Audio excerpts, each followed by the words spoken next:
Today I'm going to be talking about trills and mordants and turns and other forms of ornamentation.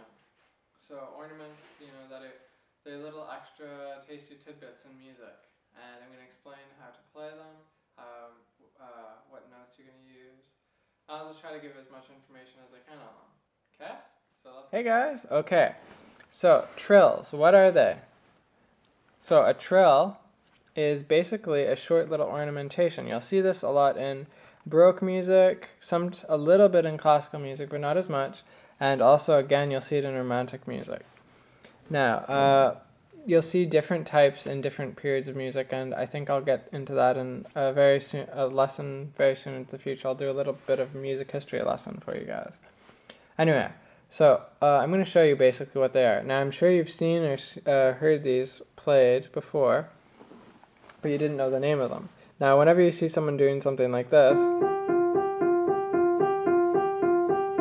that's some type of ornamentation. That's what the term is. It's ornamentation.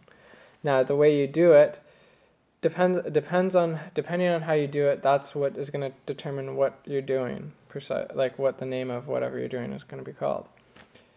If that's confusing, basically this is a trill, whereas this is a mordant, and this is a turn, and like this is a grace note. Okay? That's a very, very quick way of doing it, but okay. So, what are the rules? Well, here are the three types of ornaments. So there's a trill, there's a mordant, and there's a turn. Now there are more types than these, but these are the most common ones that you'll see. These more intense ones that I had to learn about, and I've never actually come across any of them in music, so I thought, well, there's really no point in talking about them. Okay, so here's the trill. Now, these aren't exact representations or anything, because I'm not exactly a publisher, but that's what these all mean a trill, basically. So this is a very short trill. Now, trill would be written above the note, usually. So say there's a note written here, and say it just so happens to be an E, okay? Or no, let's say this is an F. There's an F here.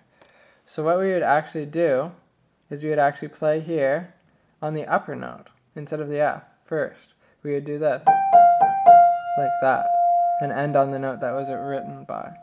So it's like this. So you start on the upper note, and you go to the lower note, then back up, and then down. And there you go. That's the short trill right there. So you just play it like this.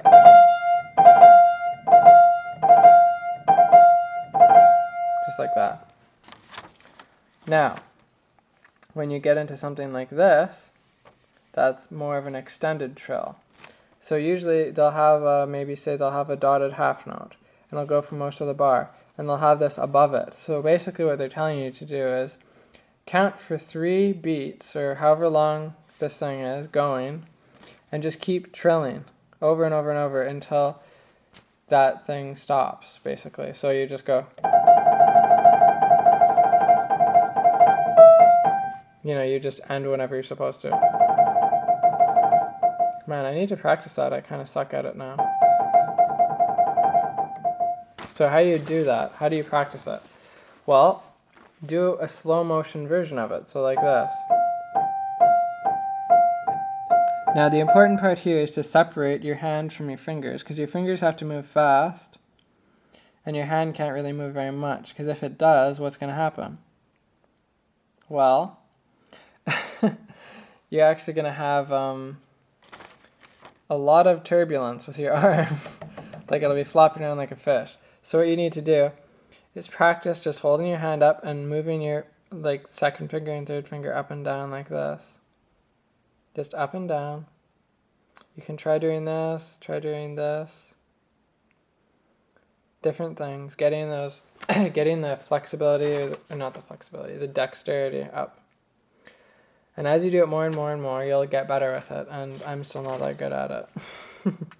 But basically what you want to do is go back and forth, steady pace.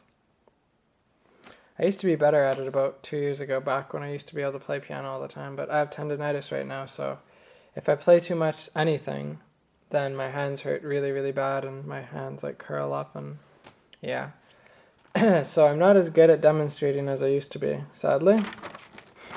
I need to get back into playing more, but first my health has to get better. I need to fix my tendonitis, which means I just have to rest my hands. So maybe I should just take a vacation and go to the Bahamas and just lie on a beach in hot weather and then stay away from computers and everything, because typing and everything hurts my hands. Anyway, so you don't want to get tendonitis. The reason I got tendonitis in the first place actually wasn't my fault, really, but it sort of was at the same time. I got sick with this thing called pericarditis, and it's a heart problem. And it came from a virus, just from some random cold or something that I had gotten, and it like went into my heart or whatever and inflamed my heart, and I went to the hospital, almost died. And then I got the same thing again and again and again. And when I had this happen to me, like I had to sit up straight, like to sleep, and it was really hard to breathe, and every single beat of my heart like hurt so bad. And anyway, so I almost died from it, and then the doctors there gave me all this medication, and at one point I was on, well, not one point, but very often, like casually, I'd be on like 3,600 milligrams of ibuprofen every single day for like months. So one of the side effects of that is muscle weakness. So what happened was, basically, I would play my stuff that I was used to, and my hands would be so weak from the medication. Like, it would be, I don't know, say if an Olympic athlete or whatever was used to doing his routine, and then all of a sudden he was about as strong as like a 6-year-old. But he didn't realize what was happening. So he injured himself because he didn't know how weak he really was, because he's so used to being at that level. Anyway, so the doctors never told me about the problem, like the muscle weakness or anything like that. They didn't warn me about tendonitis or whatever. And basically, I just practiced hard, just like normal. And I used to have really amazing technique. I played the Polonaise and A-flat major like 24 times in a row without a break, and I wasn't tired. But yeah, that's sort of, I want you guys to learn from that. So if you ever get assigned any medication, make sure, see how it is going to affect your playing. Talk to your doctor, see if there's any side effects that could hurt your muscles. And another thing is, doing these things, these exercises, doing so fast or so hard all the time, when you're just starting out, your arms are still weak.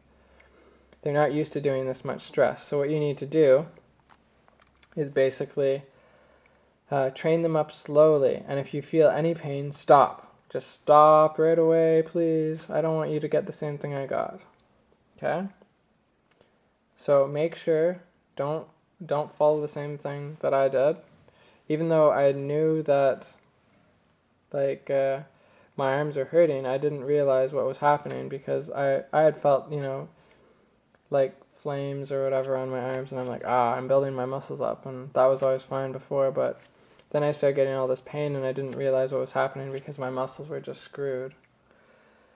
So yeah, be very careful, because once you get it, it's very hard to stop, and I've very hard to get rid of it. Like, I've had it for 3 years now. Anyway, but back onto this. So trills. So this right here, this TR, that's equivalent to this trill basically. Okay, so that's all it means. They'll probably put it over a note, so you'll be trilling for however long that note is supposed to go for. That's sort of the difference. This one is just, you just do this twice. Whereas if you have a trill over a note, like a quarter note, you'll be trilling for the whole quarter note. Okay? Sometimes they actually combine this with a TR and those or that, so it's kind of weird like that. Anyway, so those are trills. Now, how to play them is you want to actually feel very light and just go back and forth. You don't want a heavy feeling. You don't want to put any weight into it. So hold your arm up and just do this, and then put your hands on the keys. And then start slowly like this. Try to get a very even sound. Back and forth, like that. Okay, now Mordants. These ones, they start on, so okay, so say we had a C written with the mordant, okay? So it's written above the C. How this would actually go is we would do this. So it's starting on the note that it's written above, then it goes to the note below and back. Now, the thing with these trills and all these things is they apply to whatever key signature you're in. So say you are in D major and then there's a mordant on a D. This would actually go like this, because in D major, C is sharp, so you do that. Okay, so whatever key signature is, unless they tell you not to do it, they'll probably put a natural sign or something to let you know that they don't want that. But chances are that they won't do that. Now, that's just a little extra there. So a mordant, it starts on the note, goes lower, and then comes back. Okay? So that is a mordant. And usually what you want to do is, mordants are accented beats. Like, so this would be your downbeat probably.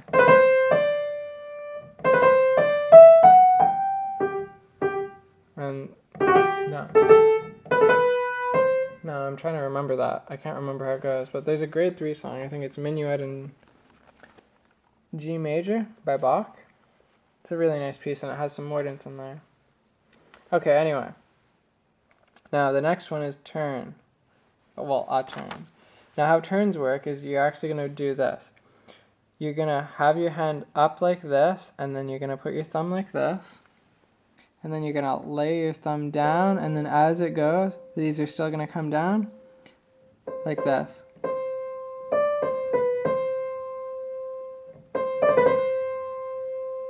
Okay?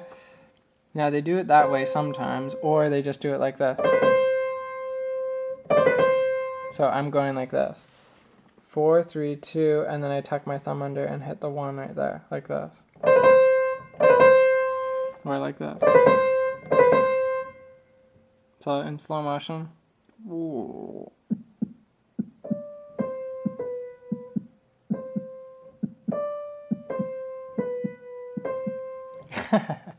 That's me, by the way. I'm just moving my throat up and down. Ooh. Anyway, now it's really getting late. Okay, so that's how turns work. So they go 4, 3, 2, 1. So you can practice that. So I find having the fingers like this and then just dropping them. Sort of like, you know, if you do this on your desk or whatever. So it'd just be like that. Like that. So there's some pieces like, so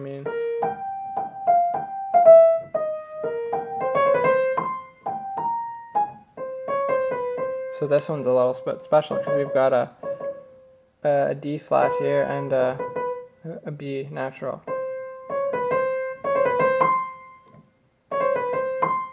So that's kind of cool, isn't it?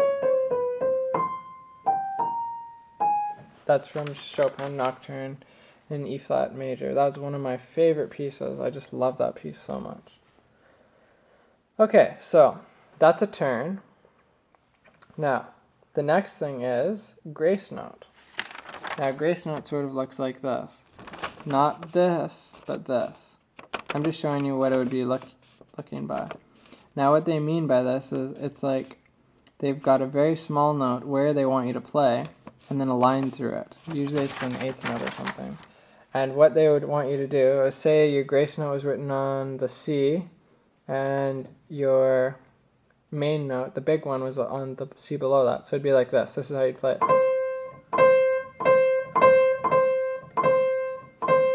Or say it was on the G, it'd be like.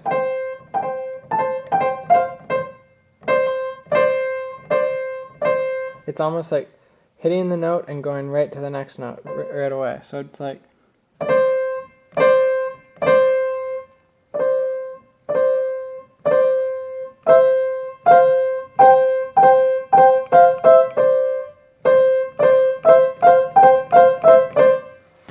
Yeah.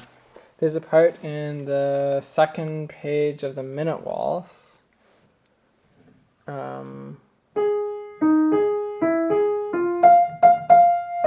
Something like that, and you have to do like. Now all these notes up here are grace notes. Now I can't remember the rest of it, but I know that there's grace notes there. You'll see grace notes in quite throughout many grades, actually. Even in the lower grades you'll see them. So those are grace notes, and they should pretty much just be played right to the next note. Sometimes they're also known as appoggiatures or castratures, and those are other names for them. There's also another type of grace note with, now it has another name, but I'm not going to call it that, just so it doesn't confuse you. It doesn't have a line through it, and when it does that, it means that it's going to take half this value. So you'd actually play this note to this note, like 2 eighth notes, or if this is a half note, you'd play that a quarter note and that a quarter note. Okay? So if you see one without a line through it, that's what you have to do. You have to give each one half of the value. So if this is a whole note, this would be half, that would be a half note, and that would be a half note. Okay? Hopefully that makes sense. But most of them are just lines through. Okay? Yeah. So this, these grace notes, they should usually be played lightly. Okay? Like it should be bouncing very lively.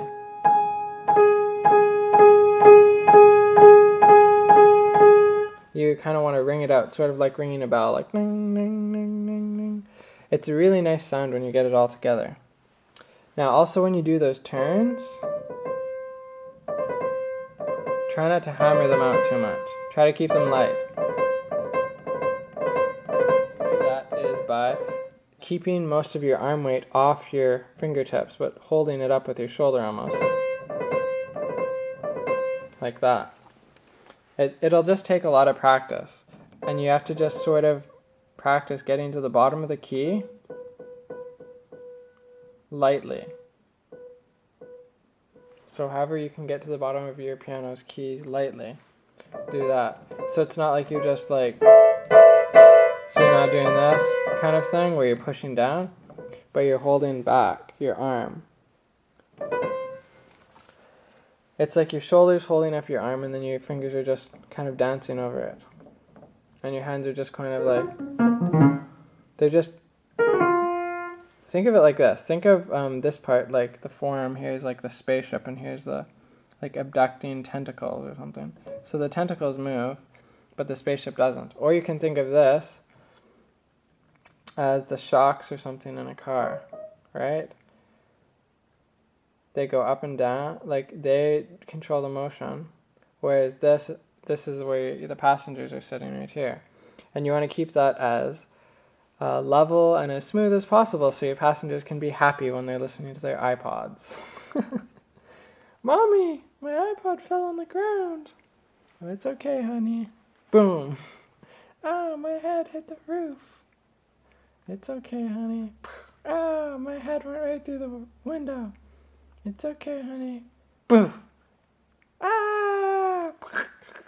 Oh, he went on the road. Oh no, it's not okay. Pulls over. Gets his kid. Gets their kid. Anyway, yeah. Okay.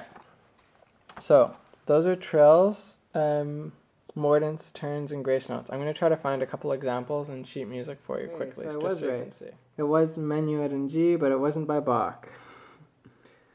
Christian Penzold. Okay, so I was just betting safe because pretty much everything's written by Bach in the the Baroque period. Like, I mean, when Bach died, they actually just declared the Baroque period over. That's how important he was to it. I still consider him probably the most brilliant musical composer ever to live. So many composers have tried to live up to him. Anyway, okay, so right there, do you see that? What is that? That is a mordant. Now, I didn't write it exactly like that, did I? I told you I wasn't a publisher, so don't blame me. Okay, so that's a mordant there. Now, how they want you to play it would be like this. Now, here, This is one of those things that I was talking about, half value. But in this case, they have a dotted half note here. So it's going to take, the first note is going to take 1/3, and the other is going to take the 2/3. So it actually gets played like this. So whenever you see one of these, and it's not taking half its value here because of it's a lopsided. You couldn't split this in half properly. So basically, this thing gets 1/3 and this gets 2/3. So 1/3 of a dotted half note is 1 beat. So that's why you get that. Okay? Now, here's a trill. That's a trill. So they want you to play it like this. See how you start on the upper note? It's a C, B, C, B. And look, this is a B. So you're going C, B, C, B. Like that. Okay, so I found all those. Now I need to find a turn and a grace note. So alright, so see that? That would be a grace note right there. See how there's a line going right through it? And there's another grace note. And this right here means they want you to accent that note. Okay, so they want you to bring that note out. And they want you to join it to that. Now here's a trill. See how I said you could put a TR above the note? So you'd trill this note, and then go down there, and then do a grace note there. Alright, so I have found a trill right here. Not a trill, a turn. Now see how there's a flat sign and a natural sign above and below it? That would be indicating that this note on the top part of the trill, the top note, so you're going to play the C in the middle. So the top note would be a D flat, and the bottom note would be a B natural. So B natural, D flat, and that would be the C right there. So that's how it turns out to be in that. That's the one I was showing you actually.